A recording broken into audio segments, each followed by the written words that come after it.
Andalkan sapi lokal, harga daging di Pasar Mardika Ambon stabil, Rp120.000 per kilogram.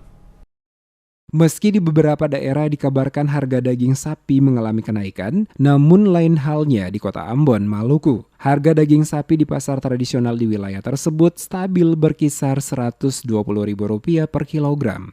Ismail Sanai, salah seorang pedagang daging sapi yang diwawancarai DMS Media Group di Pasar Mardika Senin 28 Februari mengatakan, harga daging sapi sampai saat ini masih tergolong stabil, dikarenakan dia dan para pedagang lainnya hanya menjual daging sapi lokal. Dikatakan selama ini, daging sapi yang dijual pedagang didatangkan dari Pulau Seram dan Pulau Buru. Disebutkan saat ini jumlah stok sapi potong di rumah potong hewan atau RPH Mardika melimpah, sehingga pasokan daging sapi ke pasar itu tidak mengalami kekurangan. Kondisi ini berbeda dengan di Jakarta dan wilayah Jabodetabek, di mana harga daging mulai mahal.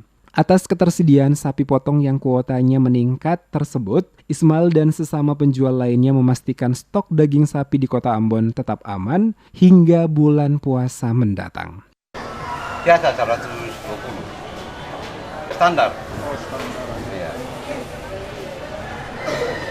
Cuma kalau macam tahun baru, Natal, itu harga yang ya itu ada goyang tadi 125.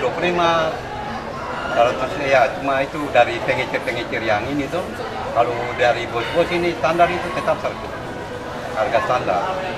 Cuma pengecer-pengecer yang ini kan don't cari ambil di bos-bos itu don't jual cari buntu tadi.